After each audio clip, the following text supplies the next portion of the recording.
दिव्यांग कर्मचाऱ्यांच्या फेरवैद्यकीय तपासणीचा गोपनीय अहवाल सादर.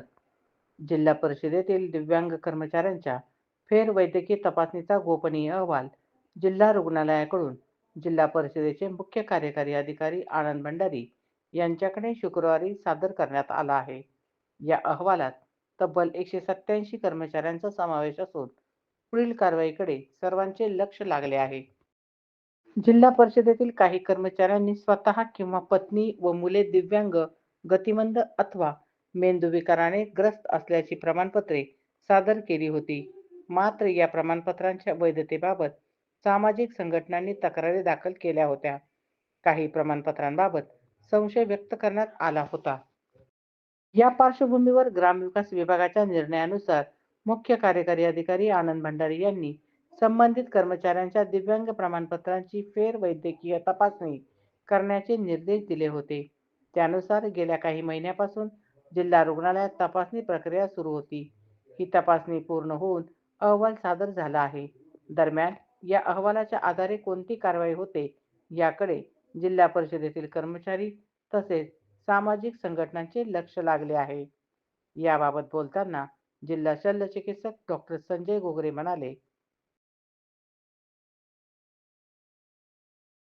जिल्हा परिषदेचे मुख्य कार्यकारी अधिकारी यांनी दिव्यांगांचे प्रमाणपत्राच्या पडताळणीसाठी जिल्हा रुग्णालयाला जे काही कर्मचारी आहेत त्यांचे ते संदर्भित केलेले होते. जेवढे संदर्भित केलेले होते त्याच्यापैकी 203 कर्मचारी त्यांनी पडताळणीसाठी संदर्भित केलेले होते. त्यापैकी 187ची तपासणी इथं प्रत्यक्षरित्या झालेली आहे. तपासणी करताना प्रत्येकाची परत एकदा पुनर्तपासणी करण्यात आलेली आहे तज्ज्ञ डॉक्टरांकडून.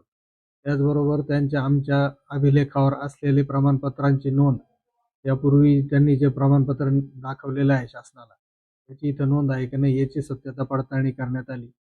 त्याच्यामध्ये काही ठराविक लोकांचं दिव्यांगत्वाचे प्रमाण जे आहे ते 40% पेक्षा कमी आढळल्याने याचा आपण जो अहवाल आहे तो पूर्णपणे तयार करून माननीय मुख्य कार्यकारी अधिकारी यांना शुक्रवारी सादर केलेला आहे. तर तो सदर अहवाल अनुसार आता पुढची जे काही कार्यवाही असेल ते जिल्हा परिषदेमार्फत करण्यात येईल. ते नियमित शासकीय कर्मचारी आहेत. त्यांचं दिव्यांगत्वाचं प्रमाण त्यांनी 40% दिलेलं होतं, परंतु आपल्या तपासणीमध्ये ते 40% पेक्षा कमी आढळलेलं आहे. आणि 40% पेक्षा जर दिव्यांगाचं प्रमाण कमी असेल तर त्याला दिव्यांगाचा त्या व्यक्तीला लाभ घेता येत नाही. जास्त कसरत झालेली आहे. जिल्हा रुग्णालयाला याच्यामध्ये तपासणी करताना अडचणी येत होत्या, परंतु आपण त्याच्यावर अडचणींवर मात करून समक्ष प्रत्येकाची पडताळणी केलेलीच आहे.